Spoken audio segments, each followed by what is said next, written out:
history fact. So I got with me today an Army vet. And on this day, October 23rd, in 1917, the 1st Infantry Division, the Big Red One, we know all about that, Fort Riley, Kansas, JC. They shoot the first U.S. shot in World War One. This is according to vetfriends.com. So today, my veteran for today comes to me by way of my husband. I met him through my husband, who today is going to be nameless. So I'm going to bring in today Calvin D. And today, Calvin, go ahead, introduce yourself in your branch of service and your job. What up, folks? Hope you guys are having a great evening. My name is Calvin D. Yes, I'm an Army veteran of 23 years. I retired last year as the Army warrant officer. While I was in the Army, I was a network technician as a warrant officer. And before I became a warrant officer, I was a telecommunications operator for about 12 years as enlisted. So I came in the Army in 1998 at Fort Jackson, South Carolina, and my first duty station and primary duty station was Fort Bragg, North Carolina, in '98 um, for most of my career. So, and that's where I met her husband at. Okay, you said at first you was a what? You said Intel, what'd you say? No, when I enlisted, I was a telecommunications Okay. operator. So it's old 74 Charlie for the old Army folks. All right. So you jumped a little bit ahead of me. I'm All sorry. right. So you let folks know that you were prior enlisted, Yeah, and you said you retired. When you retired, you were what rank? I was a Chief Warrant Officer 3. Chief Warrant Officer 3. Okay. And then you retired after how many years? 23 years. 23 years. Okay, so like most of us who have had military in their family prior, did you have other family members who served? Yeah, I did. My brother, I had plenty of families join the military. What drove me into joining the military is my brother. My older brother joined, I think, in 1990, and seeing him in the military, seeing the small portion of success he had in the military, afforded me the I ain't gonna say opportunity, but more so the desire to go in the military. I just knew college wasn't for me. I wasn't really that self motivated to do college, but I figured the military get me in shape, give me some free college. I don't have to worry about my mom paying for college since I didn't put the fortitude to get enough scholarships to go through college myself, and and yeah, and just be able to travel the world. So that was my reasonings for going. But my brother was really the motivation. Watching him go through, and I had cousins um, that went through, uncles that went through. So I had a plethora of different family members that just went through the military. Some went in there for a couple of years and got out, and I have family members that have stayed in for 20, 30 years. So Okay. So we're gonna pause right there and we're gonna go back and where do you call home? Where you originally from? I was born in Alexandria, Virginia, but I was raised in the south side of DC, 80s south side of DC. I got to preface that because folks see DC Okay. today and don't understand the difference between DC now and how it was in the 80s and 90s. There was Mm-hmm. definitely a night and day. But yeah, so I grew up in DC and never really seen anything outside of DC, Virginia area for most of my earlier life. So if it was on the Metro line, I didn't see it. So that was my life growing up. Okay. So we know that you have a sibling, at least one. What would you say? Well, what is your birth order? Where do you fall? I'm the younger brother. I'm 2 years younger than my brother. Okay, so you're the so it's just two of you? There's just two of us. Yeah, there were some. Okay.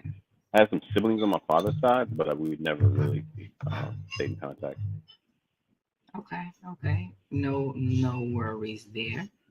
So, have you seen and do you know of the characteristics and descriptions that they say are the youngest child? I do. But we was a different dynamic, meaning that my brother grew up with my grandmother. So for whatever reason, when he was born, toddler, he moved in with my grandmother and grandfather in South Boston, Virginia. So he grew up in the country, whereas my Mm-hmm. mom and I grew up in the city, separate.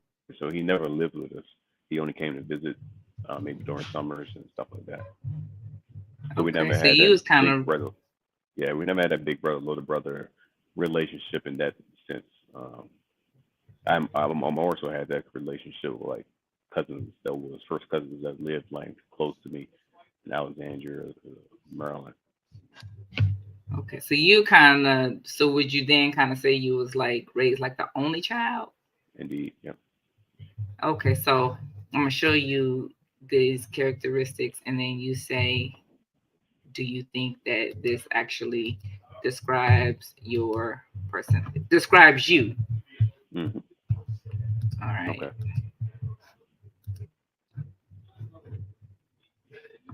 Oh, we really got flashes. Yeah. I, I, Does this I see. only child? To be fair, you can also look at the last born, but does the only child describe you? Now you about to make me show my age. I probably got to put my reading glasses on. I'll try to make it a little bit bigger.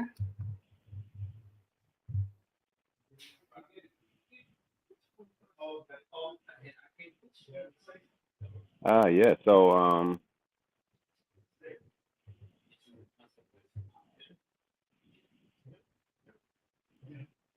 most of these, probably about 70% of these, definitely describe me. Under the only child or the Yeah, last I'm born? the We're looking only at only. child. Okay, okay, cool. Okay, so we gonna move on to. Oh, I didn't. Am I not sharing the screen no more? No, you're Okay, I not. still want to share the screen. So we claiming. Oh no.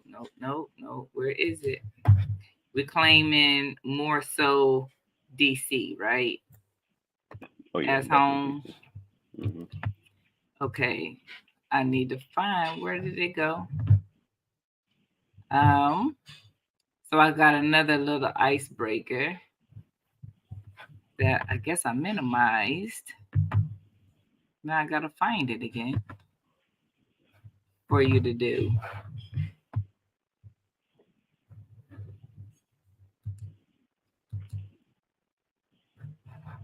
as I'm killing time.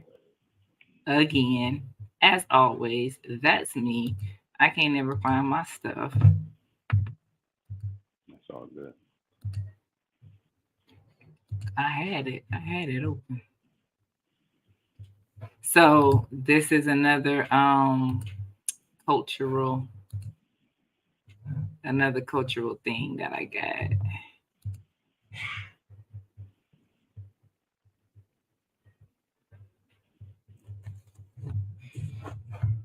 Should know Mm-mm-mm. he's on the MacBook. Of course.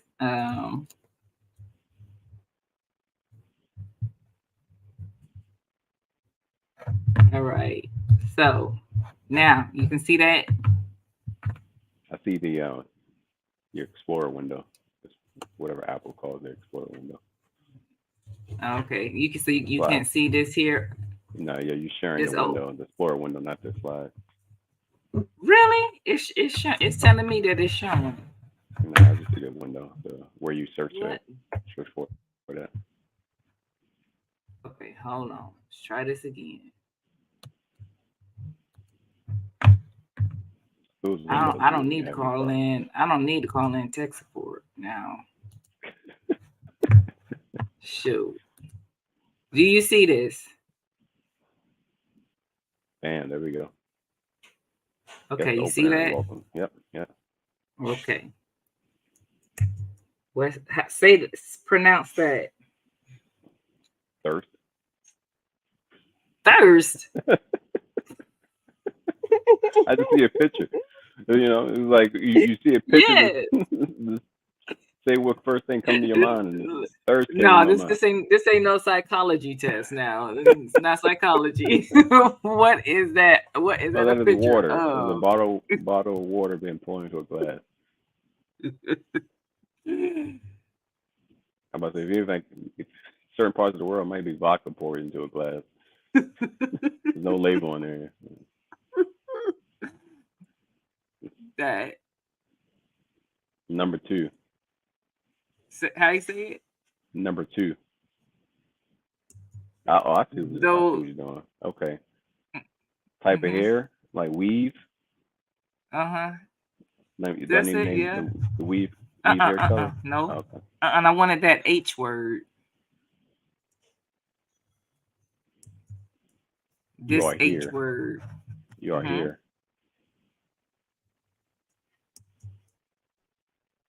Some shoes, tennis shoes, sneakers,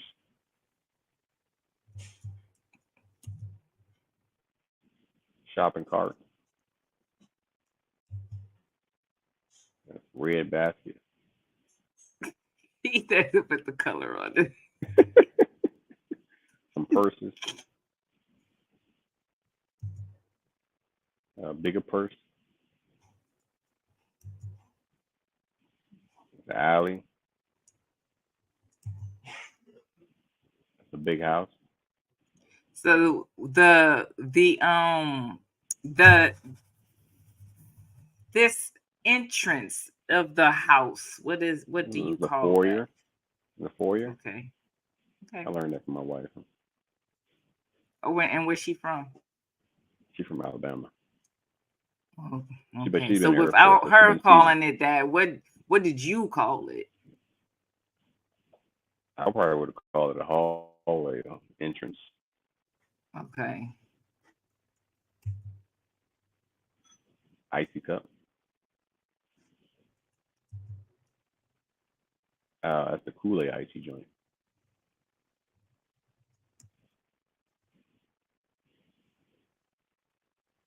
That's a boatload of stuff.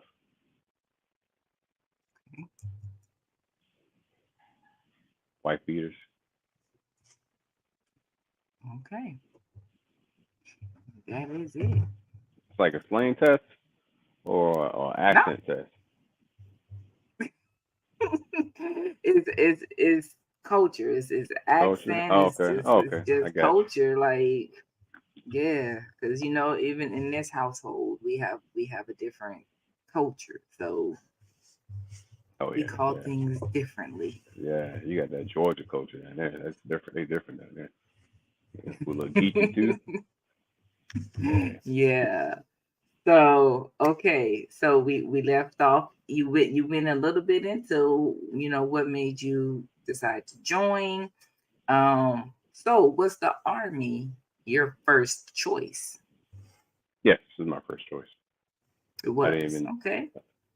Air Force and yeah, any other branch wasn't even. I won't say an option. Just no, wasn't a thought of mine. Okay, why is that? You said Probably, now I got probably where's because there we I, go Air Force. I know one reason. If I would talk to my aunt Tina, who Mm-hmm. retired Air Force probably like 20 years ago, Mm-hmm. she probably would have convinced me to go Air Force. But 80, 90% of my family is Army. Okay.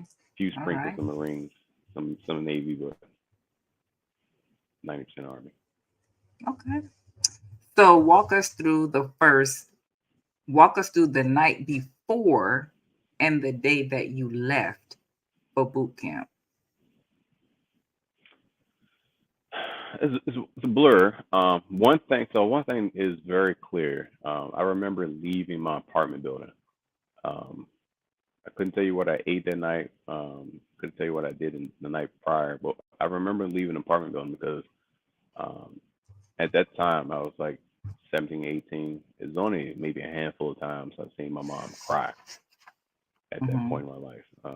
Some funerals, um, But outside of funerals and some other sad situations, I haven't seen her cry. She was crying, and I was in pretty much in, from what I can, if I can recollect how my mindset is, I was kind of still in a state of shock, like that I'm actually leaving the house. So my recruiter, he has my bag. We walking out. My mom's crying, and I think I hugged her, and then I walked off, and she started boohooing, and Crew was like, "Go hug your mom again, man." And so I went and hugged her, and we embraced for a little bit, and then we took off, and he drove me to Baltimore Meps and spent the night in Baltimore to wait for my transportation to go down to South Carolina.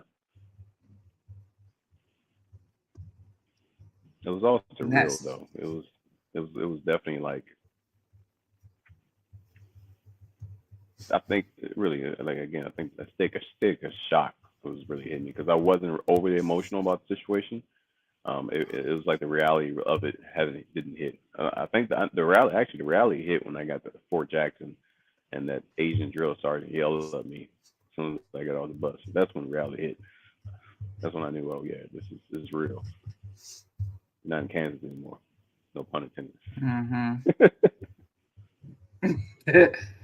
So you said that you joined because of your brother, Mm-hmm. but in his experiences, but oh no, and No, also not you experience. said because of college. Take me back exactly what you said. Something Yeah, about college. college, and then your Yeah, brother. I was not prepared for college mentally. I just wasn't motivated, uh, and I knew I didn't put the work in that I needed to do to get grants and scholarships to pay for college. We could not afford college at all. As a matter of fact, my mother that wasn't working that last year of my high school because of health reasons. So I was literally Mhm, paying for some of the bills through my job that I was doing while in high school. So um, yeah, so that was even more motivation for me to go and kickstart my career in the army. And again, my brother and my cousins. They was really the example of like, okay, this is not too bad. They can do it. I can do it type deal. And then I was like, I can get in shape, and I felt like my brother was a baller. You know, when I realized what an E4 made at the time, like, okay, yeah, he wasn't a baller. He was just really good with his money. But so I thought I'd be rich, and life would be easy peasy. Um, the rich part didn't happen, but life was definitely a lot better. mhm. Today, or maybe even at some point, or maybe even like right now, when I after I ask you this question, and your mom was crying the day that you left, knowing that you were helping pay the bills.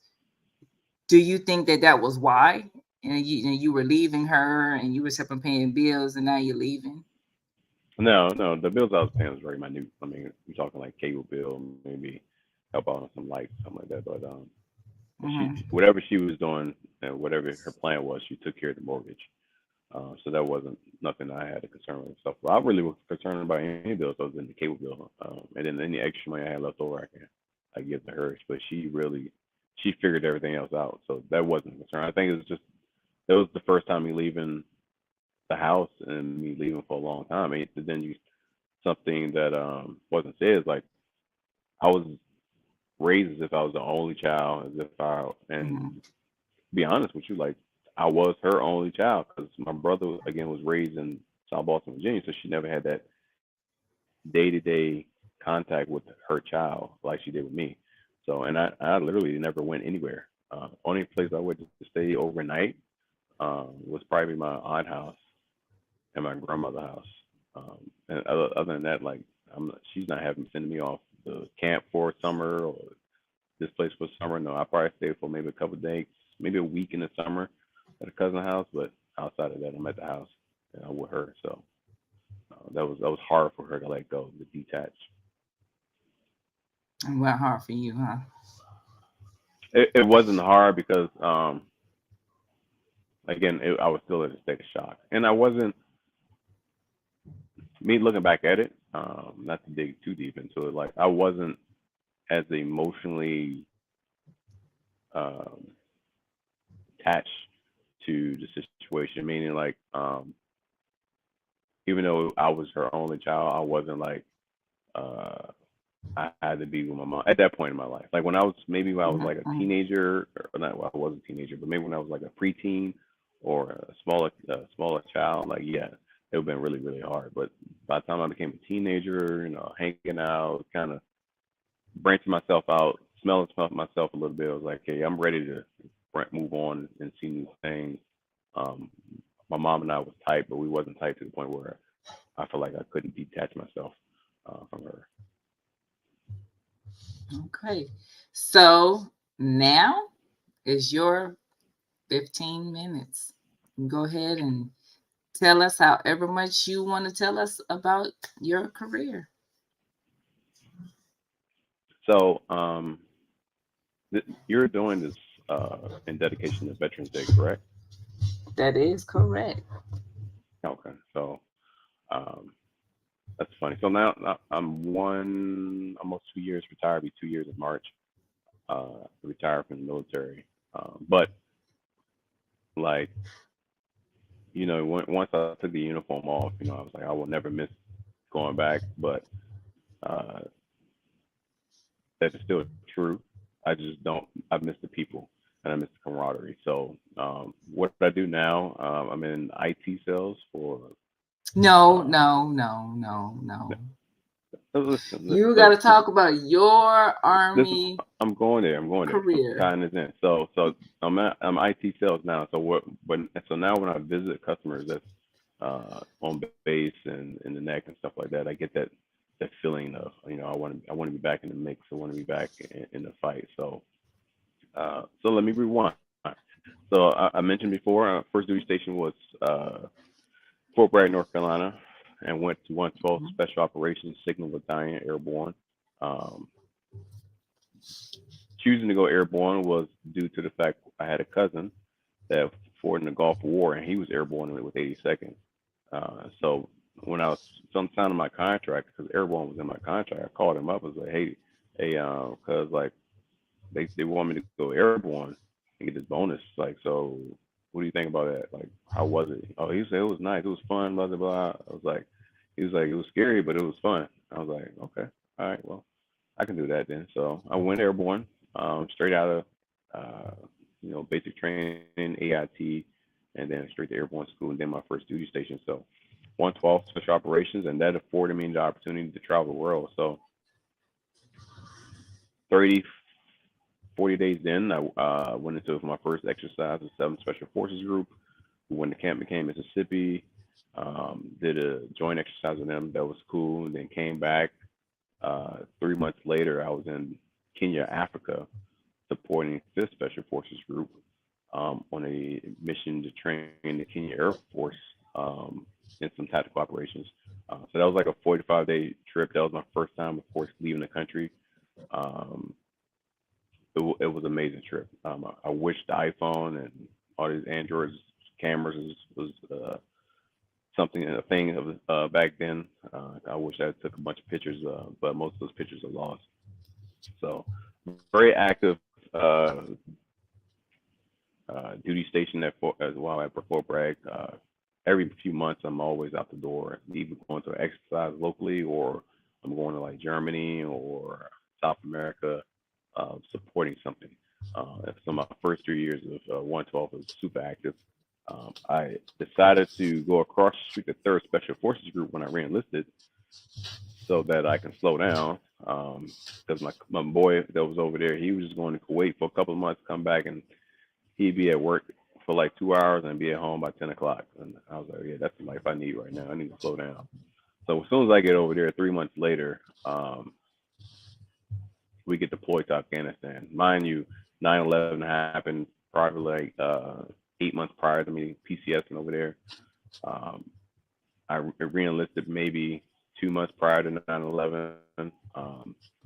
But yeah, so I get over to Third Special Forces Group and it tells me when to deploy, and like clockwork, we deployed to Afghanistan every year until I left Third Special Forces Group. So And the only reason I left Service Special Forces Group is because I decided to change careers. I want to become a actual computer operator, um, which is really the MOS that my MOS was migrating to eventually. But I just want to get ahead of the game for promotion purposes. So I jumped over, went to school in the Fort Gordon, got the new MOS, uh, and then came back to Fort Bragg, the 82nd Airborne.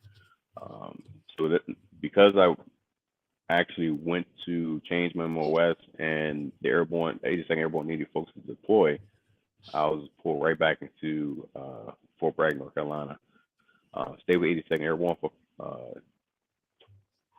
maybe 2 years, 18 months, some change. I was really trying to get up out of there. So I actually interviewed for another job for a small unit that your husband used to work for um, before I went to 82nd. And they hired me, but they said like, we can't cut orders right now. You need to go to 82nd. So I ended up going to 82nd, deploying to Iraq for 15 months with them.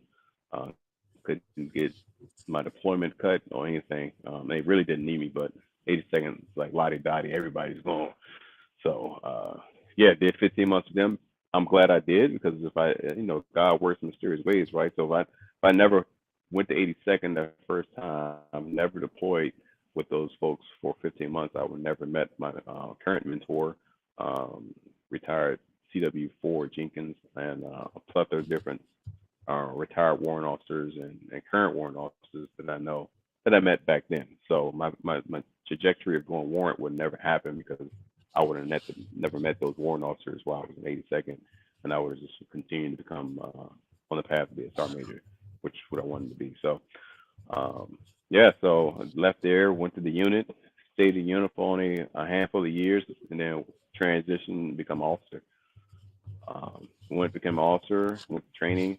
Uh, After my basic training, came right back to Fort Bragg, came right back to 82nd. So did my hard time at 82nd, Second Brigade, a lot of JRTC missions, a lot. I hated it to be honest with you, but I loved the soldiers. It was my first time being able to mentor and train soldiers in this capacity, just because I worked with some special folks so many years, and we just didn't really have the opportunity to do so. So I did that, and then I finally left Fort Bragg at 2015 after 17 years and went down to Cyber Protection Brigade. And the only reason why I went there because the sergeant major that was the command sergeant major for that actual brigade used to work with me and your husband, and he wanted to pull in some folks he knew to work within his brand new brigade. So I did that for maybe 2 years. I got married while I was down there, and then I was afforded the opportunity to work in a unit in Arlington, Virginia, so I can be closer to my family. And at that point in 2018, I moved up north to the DC area, got a job there with this unit, and then my wife and I built a house in Delaware, and then retired after 3.5 years with that unit, and now I'm here. So that's my entire career in a nutshell, um, minus some unique deployments, um, Afghanistan, Iraq, Jordan, uh, a couple other places. So uh, very, very fulfillful career. Met a lot of great people. If I had to do all over again, I'd probably do it just like I did. Maybe only one change I always said I would have done is maybe instead of going to Third Special Forces Group as my first reenlistment or second assignment. I'm sorry. Uh, I would have went to Germany because I always wanted to be stationed in Germany. But that would have changed everything. Um, my entire life been different if I did that. So there's no regrets. Okay. That was shorter than 15. Okay, so 112 Signal Airborne. That's what you said? 112th Signal Battalion, Airborne. Yeah. So what we did is, Signal Battalion yeah, Airborne. we at that Okay. time we was one of the premier special operations signal battalions um, throughout the army. Um, well, actually, it was the only Army signal battalion. There's some joint signal units, but I think it was the only Army Special Operations signal battalion. So we supported the special forces, the Rangers, and these guys in these small special mission exercises and deployments over the years. So um, me jumping over there like straight out the gate, like so. It's funny when I first got stationed at Fort Bragg, my cousin he was stationed. He was a first sergeant, E8, stationed at Fort Bragg already as a first sergeant for one of the units out here. And then I stayed with him over the holidays. So I got there around Christmas holiday, and his buddies was coming over and asking like, "Where's your little cousin first duty station going to 82nd? He going to this place?" And he's like, "Nah, he's going to one twelve special operations." He's like, "Oh, how you pull that off on?" He's like, "Hell, I didn't pull it off on him. I'm trying to get over there myself." Mm. He was like, I was like, well, so it's not must not be a bad location if you trying to get over there. He said, "Nah, it ain't a bad location at all. All that TDY y'all get." And I didn't know what he was talking about until, of course, when I got to the duty station. And back to back, every 2 months, I'm out the door going somewhere, literally, uh, which wasn't bad for a young 19-year-old getting all that extra TDY money. Yeah. I wish I knew about stocks back then. I'd probably be rich right now. Yeah. Yeah. So for those who are going to be watching this who don't know what is special forces and what is airborne, So yeah. because we So see it on uniforms all the time. yeah. So airborne soldier is pretty much a we like to call it a static line uh, jumper. So people see on TV folks jumping out of airplanes and they free falling. That is free fall jumping. Um, we have it in the military, but most of you see that in the commercial side when people are jumping out with a parachute and they deploy their parachute in the middle of flight. Static line jumping, which airborne operations are, people they have an actual parachute attached to them with a reserve to their front, and they actually have a pack with a static line cable, and that static line cable attaches to a metal rope in the aircraft they're jumping out of. And it can be a C-130, C-17, it could be a Chinook, it can even be a Black Hawk. But nonetheless, that static line is attached to the aircraft, and airborne personnel either exit the aircraft through the doors or they exit through the ramp um, when the jump master, and the jump master is the guy who's in charge of the entire operation, deems it safe for that individual to or individuals to jump into a clear drop zone. Um, or in a sense of combat jumping, it may not be a clear drop zone. This might be an area where we're jumping in, but you haven't seen much of that in any war for the last 20 years. Some sprinkles in the last war that we had in Afghanistan, but in Iraq, but that haven't been the case for many months. Special forces is a group of trained individuals who are specialized in a certain field, whether it's communications, language, engineering, etc., medical, and they create a small team of specialized individuals, and they was really there to go out and integrate into these foreign countries and start integrating with the foreign military and train them in some of the ways of the U.S. Operate. Or and also like build villages. They do a plethora of different things um, before the war, because in the war things became convoluted and they really their full time mission was just kicking in doors. But before, when it was peacetime, we did a lot of exercises where we go out to these foreign countries like Africa and train the Kenya Army on different tactics.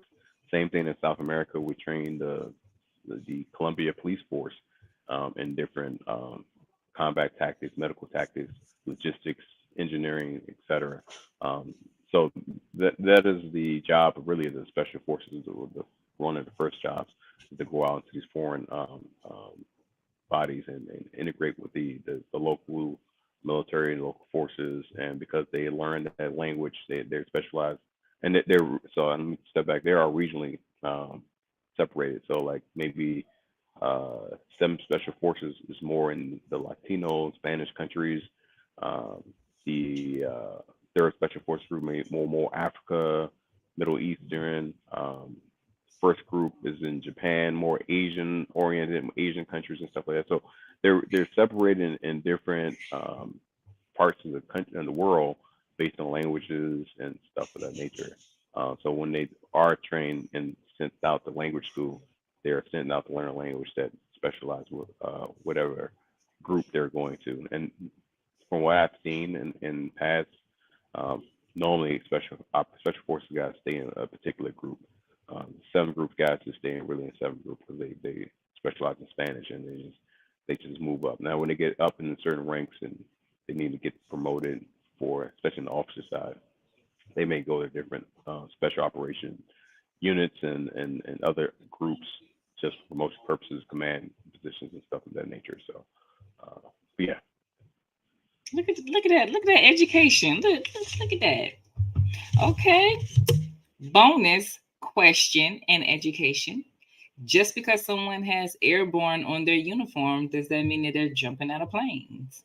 No, so if you go to Fort Bragg, um, you may see uh, a bunch of individuals with the 82nd patch on and airborne over the patch, but that's because the unit is an airborne unit.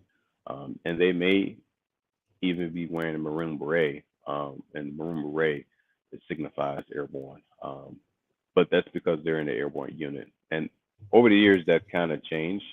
It went back and forth. Sometimes you may be in 82nd with 82nd patch airborne um, uh, over your shoulder, but you may have a black beret because you're not airborne.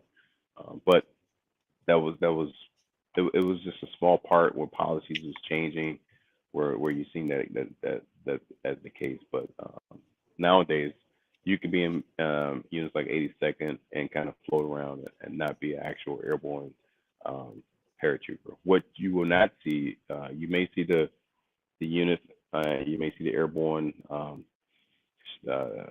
uh, on their shoulder, and you may see the maroon beret, but you won't see them wearing an airborne badge. Now, you only wear an airborne badge if you actually graduated airborne school. But if you never graduated airborne school, you won't wear an airborne badge. So y'all remember this knowledge when y'all see those. I don't forgot what they call them now. But them people Paratroopers. who be faking the uniform, they be out there be Oh yeah, faking the yeah. faking the funk. So he just schooled y'all. Remember that. Okay, so right out the gate, we deploying 3 months, 45 days, and then we move to another unit, and then we deploying again. Okay, so then we change careers to computer operator. Um, so I mean, right off the like all these darn deployments. So for the people who may not know what a deployment is, what is a deployment?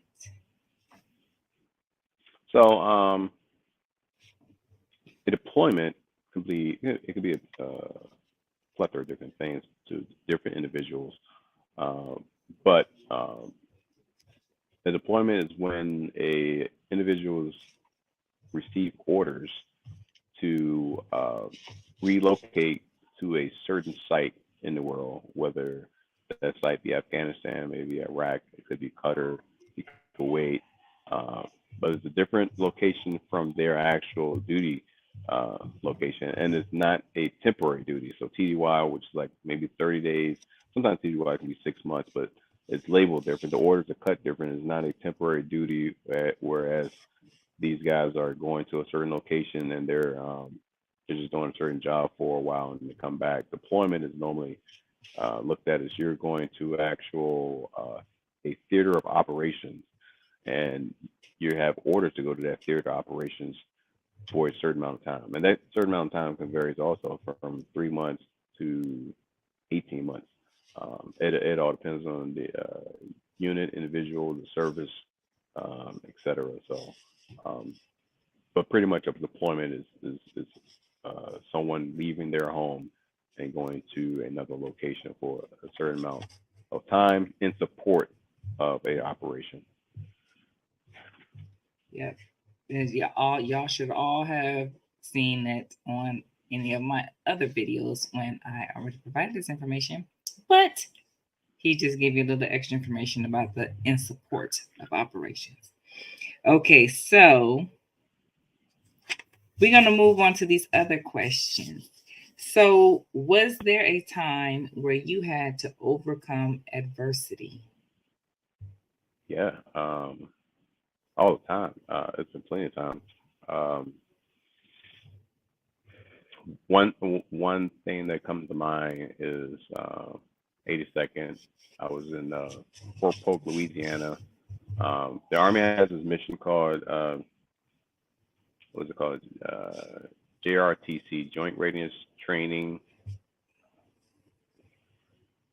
Center. So what it is really, we're speaking of deployments.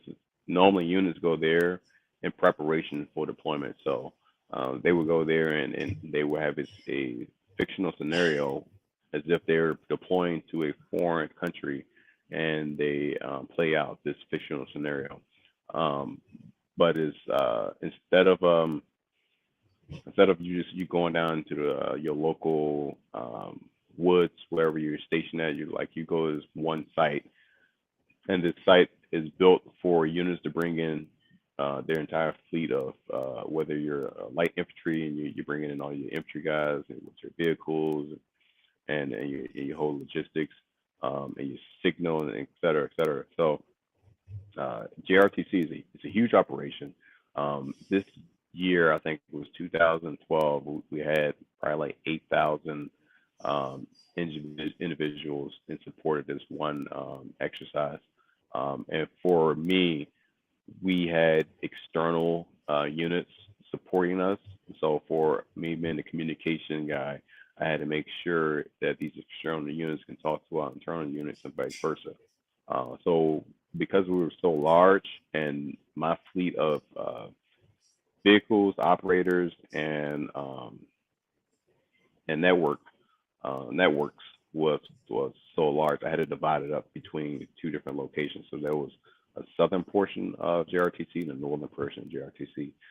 So the northern portion had most of our external units, and they had to shake out their equipment a week prior and get their equipment up and running. And I had all of my newly fielded Inc. 2 from General Dynamics equipment down in the southern part, and I had to get that all shaken out and work out all the bugs, make sure we can reach the satellite, just a bunch of stuff.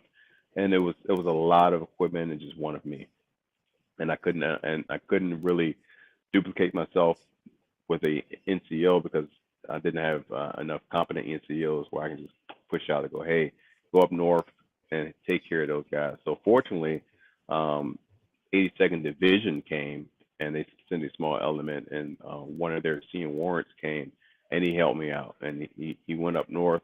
I gave him the information he needed. He was able to take care of those guys, get those guys up and running, get all their test shots then. And then I was able to focus on down south, which still was a pain because, again, I had maybe over 100 different vehicles that I had to get up and running and make sure it's operational. So that was super challenging. We had a small timeline to get all that stuff done. And it was a nightmare. Logistically, it was a nightmare. Technically, it was a nightmare on personnel. No one slept for like those 3 weeks. Um, yeah, so that was a nightmare. I hate that place to this day just because of that exercise. I've heard a lot of those stories, except it was about running the cables under the ground. So yeah. So with that story, do you think that there was a policy? Mm, well, I'm asking anyway. Do you think that there was a policy that helped or contributed to your situation? I wouldn't say there was a policy. Yeah, I wouldn't say that was a policy at all. hopefully there was lessons learned Mm-hmm. from that situation. I mean, from a There's an uh, expectation, huh? yeah, yeah. I mean, because really the problem was at several different levels. So a lot of some things could have been alleviated if logistically things would have rolled out in a format where everything was down south. So it wasn't split up mostly because um, we needed to separate um, all of these different personnel. It's just because logistically, some stuff was just sent north, some stuff was sent south, and things was kind of like intermingled. So like I had to send somebody up there to kind of like shake that out and figure that out. And while I was down south trying to shake out the majority of the stuff, so logistically everything's supposed to have been down south, and then we supposed to migrate up north. Or vice versa. I could be getting it backwards, but nonetheless, we all have been in one location. If we was all in one location, it still would have been a challenge, but it would have been easier for me to kind of have my hands on everything, and it would have still helped. And like any help helps, it would still help to have the vision there to kind of help oversee and help out with certain things. But it would have been easier on my part, being able to kind of like touch and feel everything on my own, and be able to interact with those operators for the external units, so they have a face to the name, and then when we actually go out to the field, again, they have a face to the name, and when they have trouble, they can reach out to me directly. Yeah, logistics, and knowing knowing about that, that's logistics, part of planning, communication. Yeah, all of that. Oh yeah, I You mean, you would logistics failed us. agree? It failed us before the operations and after the operations. So like after everything was done, we was out of the actual field, waiting to go home for whatever reason. Logistics messed up the transportation going home. So like thousands, it seemed like thousands of soldiers just stranded out there in JRTC, like literally, like there was just a bunch of homeless soldiers out there just stranded by the Pizza Hut, hanging out everywhere. Just it was a nightmare. And we had to spend like an extra week out there just doing nothing, just waiting for transportation. So Mm, yeah. Do you think that you almost led into it? Do you think that the army helped shape the person that you are today? did the army what? I'm sorry.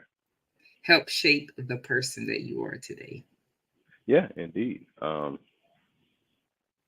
Depends on who you ask. If you ask my wife, that might be a bad thing, um, but yeah, it definitely has. And in so many different levels. I mean, just professionally, family wise, like uh, look, to be transparent, like it was 2018 when I moved in to my house in Delaware with my wife and kids. That's the first time I ever lived with a wife and kids. I'm in my late 30s. I'm already close to 20 years in the military. So this is my first time being in this in a dynamic. So all I know is just me, and I do have a 12-year-old. And but for most of that time, it was just me and him, or me and him and my mom at times. But I never had that family dynamic. I never deployed um, overseas and had a family back home waiting on me, a wife and kids. So during those years when I was deploying out of DC, it was challenging, but it was also like, um, again, like the Army shaped me to the point where I started locking in mission first, and I just started focusing on mission. And I realized that the good part about that, that made me a great soldier, a great worker, a great leader, et cetera, et cetera. On the family side, I wasn't present as I should have been, because, and I wasn't there for my wife at certain times because I wasn't present. Uh, and because I wasn't present, those things kind of took the hit. And learning that work life balance um, later in my career is starting to help me out post career. So, Hmm. Which I really should flip these questions. Like I should flip the order. So we know that you have, you know, your wife had kids, and then you just said that you already have a 12-year-old, and so I believe I heard you say that he pretty much stayed back with your mom. Yeah, so definitely a blended family. For the first 4 or 5 years of his life, I had him majority of the time, like 60% of the time, while I was stationed at Fort Bragg and lived in the Fayetteville. And then when I moved down to Georgia, then he stayed with his mom. Oh, his But mom. my Okay. mom moved in my house in Fayetteville, North Carolina, around the same time he was born. So she was always there in his life. So she was kind of like the medium while I was out of state. He'd come over there with her at times and stuff like that, or I'd come up there and grab him and bring him down to Georgia. And it wasn't until last year actually he moved in with me again. So it wasn't until I retired that he moved in here full time with me. Before that, it was just visiting. Yeah. So you already stated that you've deployed multiple times, and it made Hmm. you uh, a good soldier. You were present for all of your jobs, a good leader. Hmm. But through these multiple deployments, were you able to be present for the birth of your son? I was, yes. You were lucky to be present. Um, so knowing what you know now, did the military shape the way or affect the way that you're parenting now? Or even just your No, whole idea of parenting? Like, it did did it initially. shape? Okay. It did initially. 20 between 2018 and 2019, again, like those first few years of living with a family, it definitely Mm-hmm. did, and not for like the good, right? So very impatient. Um, Mm, I believed in one way conversation, and that was not even just the military. Really, that's old school parenting that I picked up yeah. from my mom and my grandma. Like it's one way conversation with adult and kid. Whereas my wife created an environment where it's communication. Uh, they can ask why, they can get understanding and stuff like that. And I didn't understand that, so it took me a Yeah. while to understand that concept and understand how that works and understand why she's doing it. And eventually, I kind of like mellowed down and found balance. Yeah. Allowing allowing them kids to ask why, and then explaining. Yeah, yeah. Good thing we started again, because them first two kids, like, no, no, and they got whoopings and all that. But these second set of kids, yeah, they a lot more patience. So how is the relationship with all of your children now? um, Besides, you said a lot more patient, but how yeah. is it? So I'm no longer the drill sergeant in the house. The drill sergeant in the house is on the other side of the door now. Um, now I'm the one that's more easygoing these days. So and each kid is different. So my biological son, of course, we have a more closer and tighter relationship. Just because one, he's new to the fold here. Where the other two, there's a 3 year age difference between the other two, but they're super close because Mhm. that's all they know is each other, and they stay with each other. Never been split apart since birth. But with that being said, me and the oldest one, I've been raising him since he's in the eight and he's 15 now. So like we're pretty close.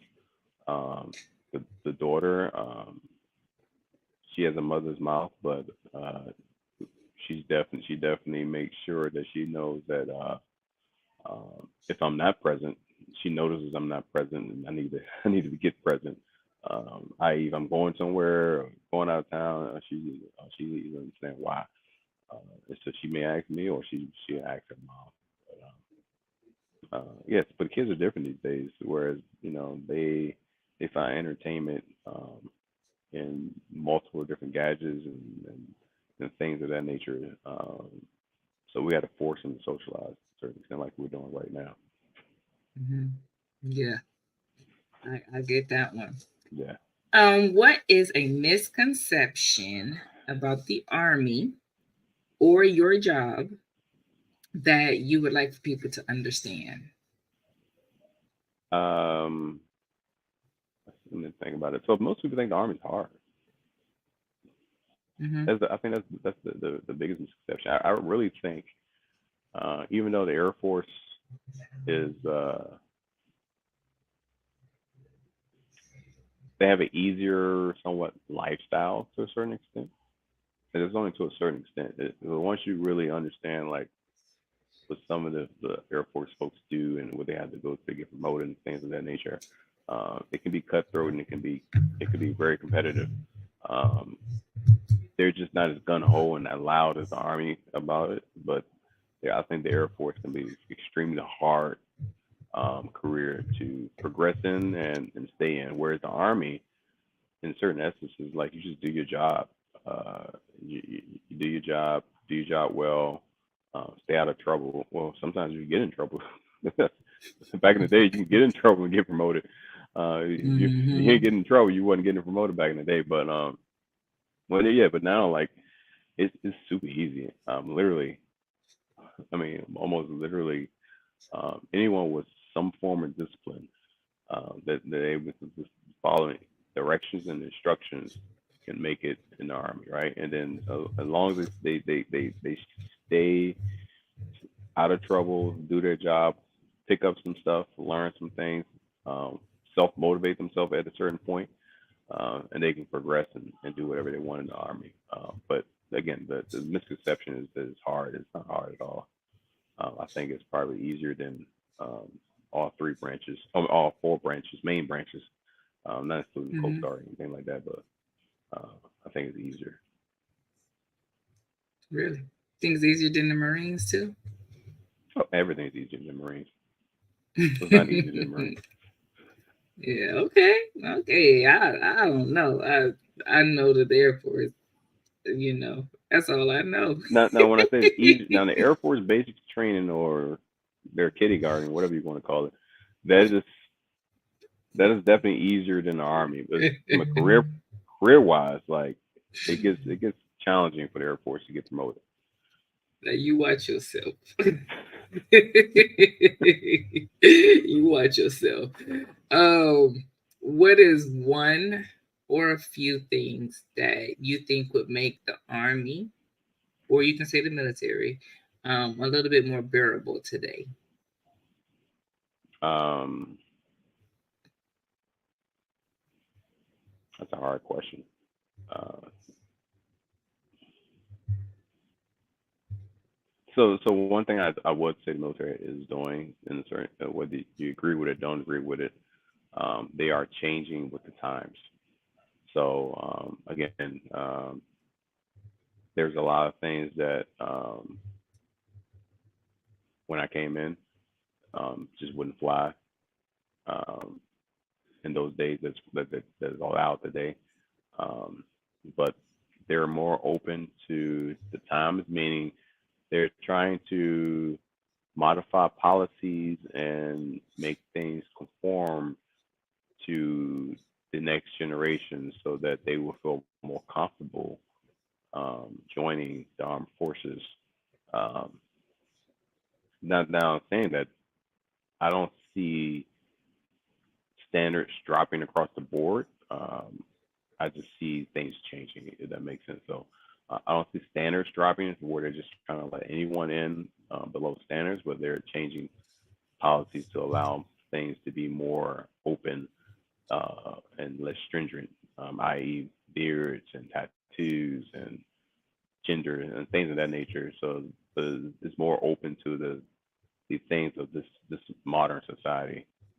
And, things change over time, right? So like even Hmm. if in the 70s and 60s, or maybe late 80s, it could have been in the 90s. Matter of fact, you can smoke anywhere, literally smoke anywhere, like, Hmm.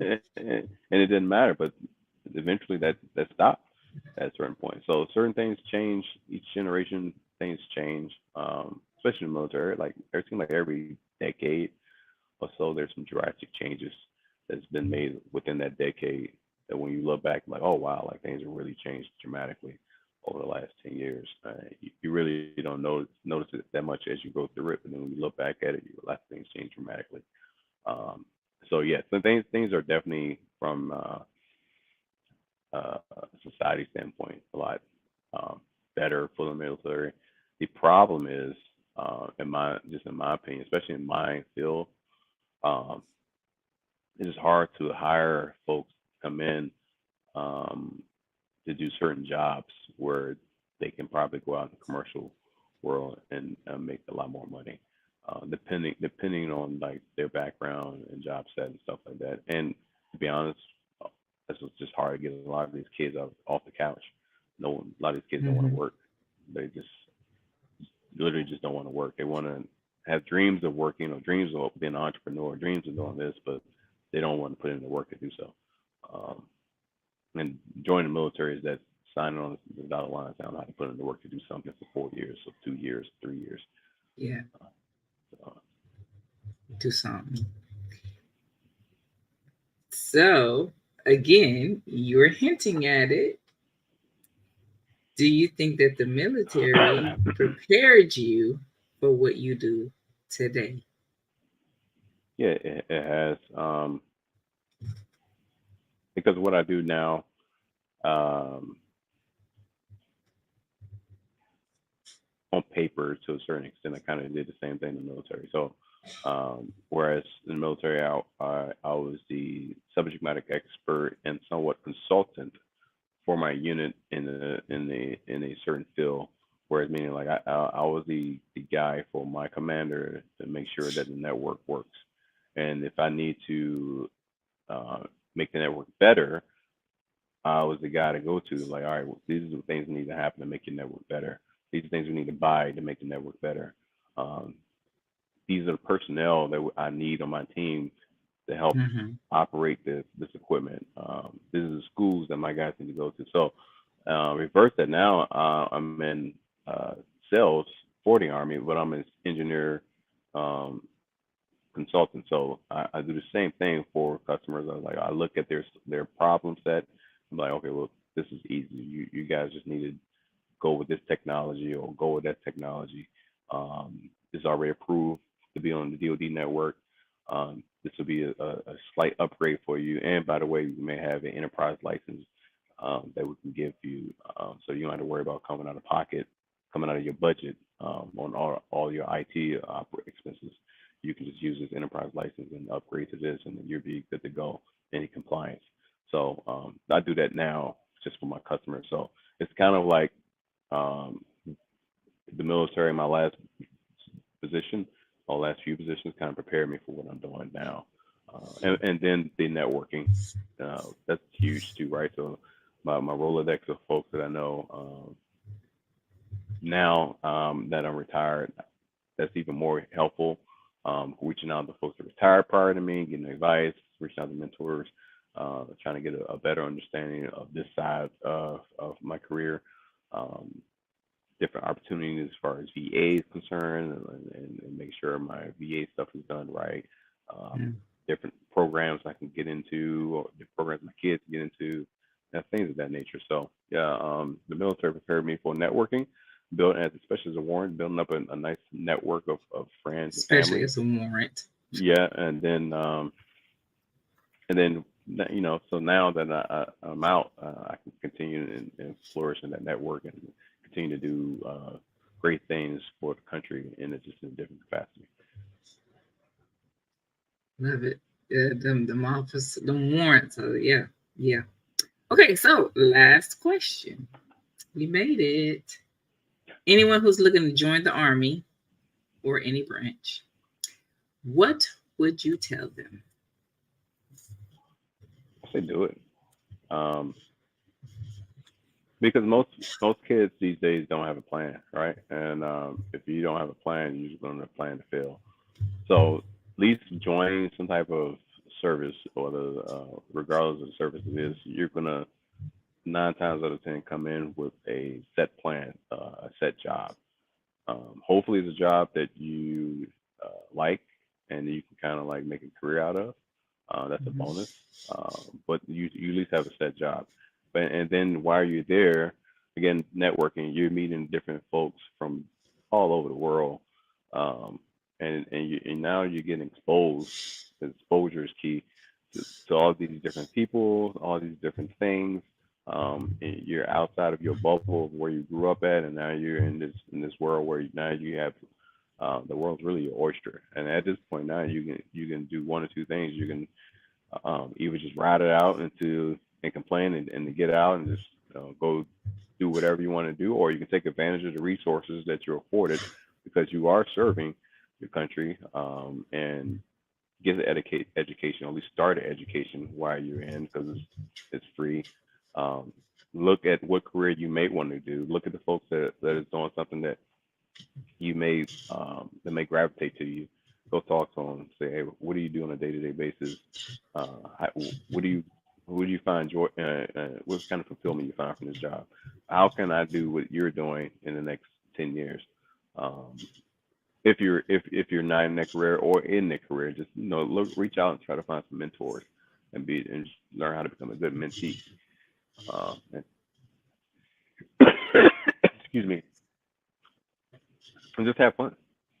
Um, don't forget to do that. You are still young. Um, just because you're serving, don't forget to have fun. Love it. Love it.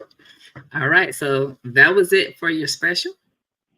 And now for the show, the regular questions that I ask. So if we're having breakfast at your house, what would you be serving us? Are you serving us pancakes or waffles? Pancakes. Pancakes. All right. And tell us the one thing that you're going to do for yourself this week, for self care. Workout. Of course you are. Peloton. I'm getting this Peloton to get in. As you can hear, I'm still congested from last week. I was down out for the count most of last week. So this week I'm gonna sweat it all out. And I'm gonna get on these Pelotons and work it out. Okay. All right, we 2 for 2. We 2 for 2, y'all. 2 military folks said that they was gonna work out for their self-care. We'll see how the rest of this series goes. All right, so and talk to my therapist. I think that's key too. So I have an appointment with my therapist. So mental health is everything. So okay, I like that little extra. I like that. Okay, so I thank you, Calvin. This has been good. And so I have nothing further than that. And so with that, y'all know what it is. And I'll see y'all next time. Yeah, thank you. I hope that you enjoyed today's episode. I would like to thank my guests for joining me, or simply thank you for watching the pre-recorded episode. No matter what your birth order is, how you self-identify, and whether you like pancakes or waffles. If this is the first time you're hearing it today, I want you to know that you are loved. You were put here for a purpose that only you can fulfill. Until next time, take care of yourself. Be sure that you like and share the videos, subscribe to the channel, and hit that notifications bell. This is Real Ram out.